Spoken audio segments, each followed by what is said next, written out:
No matter who you are, you'll have a favourite single. And when I heard Channel 4 wanted to know the nation's favourite number ones, I logged onto the web to cast my vote. For Xanadu, obviously.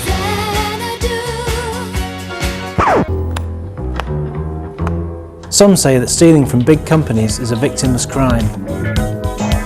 How much for Derek Trotter? I wouldn't say no to a few grand. I mean, who'd miss the opportunity to be a TV star?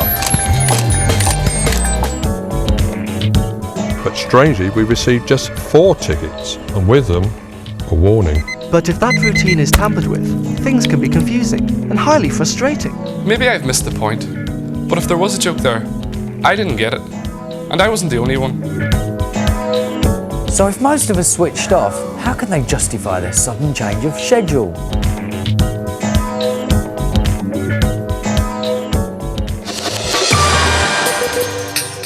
Channel 4's The 11 O'Clock Show. Sharp, innovative and satirical, or just playground humour from easy targets? If causing controversy is a badge of honour for topical satire, then Channel 4's 11 O'Clock Show should be the most highly decorated programme in television history. At the end of last year, it was heavily criticised for bad taste by the television watchdogs, and it's already been on Right to Reply twice before. Now it's in the firing line again. Nick Moore is one of many who are offended by its latest line in television humour.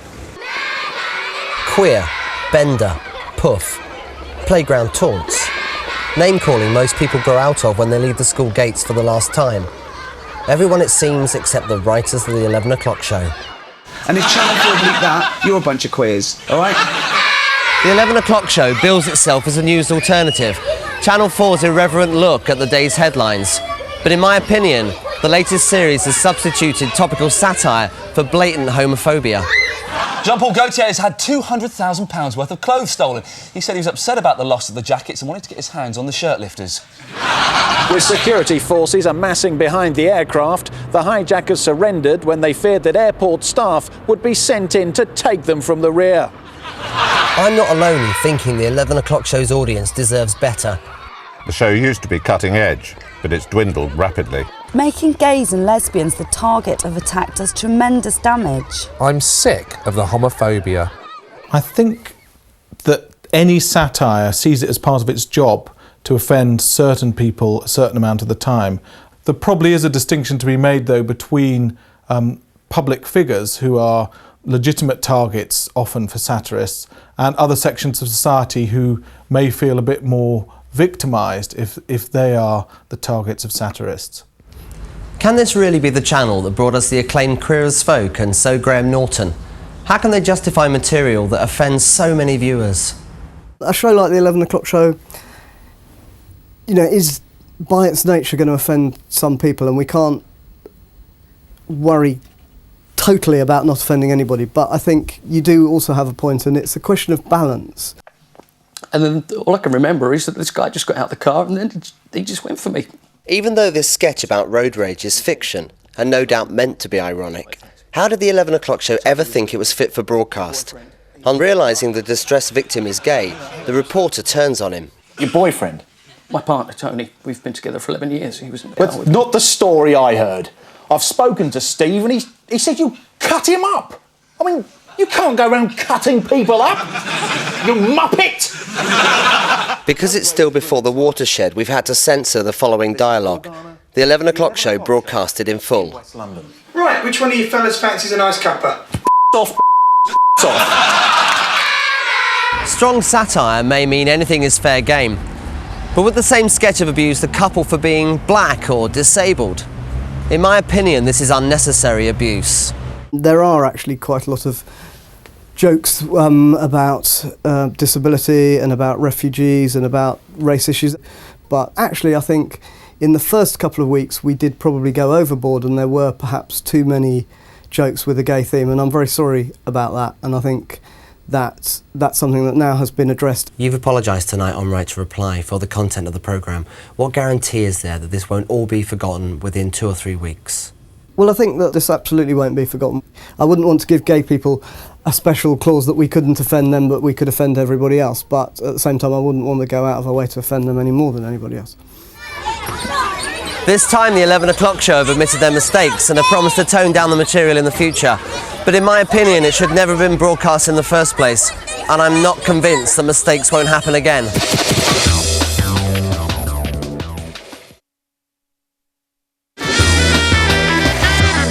This is one of Channel 4's continuity booths. From here, announcers give us all sorts of useful information. What's on next? Who's starring in what? Stuff like that. But recently, the number of on-screen announcements has increased, and some viewers, like John Mayer, complain they're getting in the way, breaking the mood created by their favourite programmes. It's one of Channel 4's most acclaimed imports. The best TV series ever. Mob Rules. Hitting all the right notes.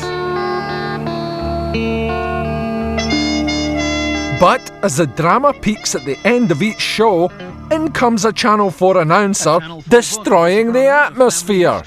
And almost every Channel 4 peak time programme is subject to the same treatment, with adverts for books, videos, CDs, all creeping into the ends of programmes.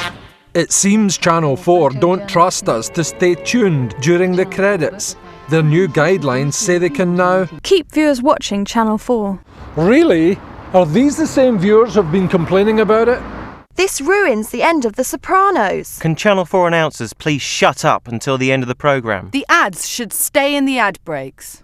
The Sopranos ends often on a really big moment. It's a whoa moment, and you need to digest that. Most people would like to just sit back and reflect on what they've been given. Sopranos viewers know the products are available. Do we really need to be told every week? It certainly underestimates the Sopranos audience. They don't really need it jammed down their throat at the end of the episode. Sadly, Channel 4 wouldn't discuss this with me in person, but they did offer this statement. Voiceovers provide relevant information to viewers before they might switch channels. I do see the logic of recipes at the end of cookery shows or helplines after social issue programmes, but I think it ruins the endings of great drama. No matter how tense or sombre the final scene, Channel 4 have interrupted the end of every episode of the current series of The Sopranos. Channel 4 is sensitive to the integrity of a programme's final scene. The Sopranos announcement was delayed until well into the credit sequence. It seems Channel 4 are determined to keep us watching by whatever method, even if that means some of us switching off.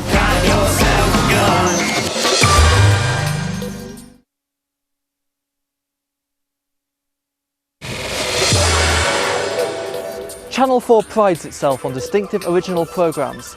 So why do the schedulers keep hiding them away? A do-it-yourself guide to running a television station. 1. Get hold of some decent programmes. Easier said than done, perhaps. 2. Put them out when viewers are interested in watching them. And 3. Make sure viewers know where to find them. Easy, eh? Well, not, according to some viewers, if the station in question is Channel 4. It's not the supply of decent programmes they're worried about, it's keeping track of when, or if, they're on. Richard Johnson investigates the mystery that is the current Channel 4 programme schedule. As a nation, we love routine. Day in, day out, dependable and reliable. It's the same with the TV schedule. You expect your favourite shows at the same time, on the same day. But if that routine is tampered with, things can be confusing and highly frustrating. Scheduling TV isn't difficult. Just find a slot for a programme and keep it there, where viewers expect to find it. Why don't Channel 4 know that? Take the controversial Angel. It was running on Fridays at 6, except for 2 weeks when it started 35 minutes early. But as of this week, it's moved to Tuesdays. And according to Channel 4's website, because of its early evening slot, 3 episodes have been deemed unsuitable for family viewing, and therefore we have had to remove them from the present schedule. Futurama, the latest hit from the creator of The Simpsons, has been moved twice since it started in September.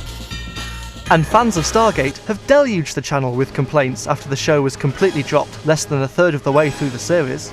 In my opinion, Channel 4 are making these programmes impossible to follow. Why can't they give them fixed time slots? And it's not just the cult shows that are suffering. Ally McBeal is one of many peak time casualties of Channel 4's bizarre scheduling. I switched on my television 4 weeks ago to discover that the programme wasn't on. I later discovered the programme had been on, but 1 hour early. And where was the last episode of The Science of Secrecy? I sat down to watch the final episode, and lo and behold, Channel 4 had moved it to a completely different day. I missed the conclusion. Viewers of 18 had to wait a fortnight for its final episode. The final, crucial episode was shown 2 weeks after the previous one, on a different day, at a different time. Why? It's clear that there were a lot of viewers who were very annoyed. So why are Channel 4 doing this? The point, obviously, is to take a show and put it in the slot where the most people that might watch it are going to find it. In the long term, however, if you persistently move programmes around, then actually what you generate is a feeling of disenchantment with your viewers.